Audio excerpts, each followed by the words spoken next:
La fibromyalgie est une maladie très mal connue. Je m'y suis intéressé personnellement lorsque j'ai été travailler en Nouvelle-Calédonie où j'ai rencontré un grand nombre de malades et donc j'ai regardé comment faire le diagnostic de cette maladie qui est très compliqué. Je me suis aperçu que bon nombre de mes collègues refusaient de reconnaître cette maladie, ce qui faisait que les patients vivaient souvent un véritable calvaire parce que la moyenne était entre 6 mois et 1 an avant que le diagnostic de fibromyalgie soit posé et dans ce temps-là, on les prenait pour des malades imaginaires. Donc cette fibromyalgie, il faut bien comprendre que c'est une maladie extrêmement courante. Il y aurait actuellement en France, tenez-vous bien, entre 1 400 000 et 2 millions de personnes qui seraient atteintes de cette maladie. C'est quelque chose de gigantesque.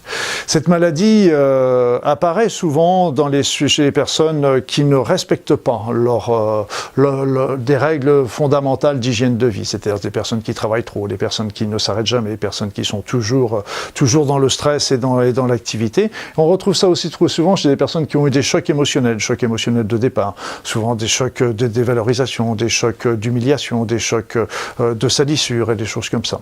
Chose aussi intéressante, on rencontre souvent la fibromyalgie aussi dans les suites d'une maladie auto-immune. Quelque part, la maladie auto-immune s'arrête, comme le lupus, ou la sclérodermie ou une polyarthrite. Elle s'arrête et c'est une fibromyalgie qui démarre. Donc cette maladie est quand même reconnue au niveau par les instances internationales comme l'OMS et on a beaucoup de difficultés pour comprendre l'origine de cette maladie. Il semblerait que l'on s'oriente vers une pathologie surtout d'origine neurologique, des troubles justement dans le circuit de la douleur qui est à l'origine qui serait à l'origine de cette maladie. Donc cette maladie est caractérisée par surtout des douleurs. Donc il y a 18 points qui sont très particuliers au niveau du corps. Et sur ces 18 points, quand la personne a 11 de ces 18 points qu'on retrouve au niveau de l'examen, c'est déjà très très suspect de cette maladie. Ce sont des douleurs qui sont véritablement très invalidantes, qui sont pratiquement permanentes et qui s'accompagnent d'une grande fatigue. Cette grande fatigue est très désagréable, vous le comprenez, ça diminue les possibilités d'activité des personnes.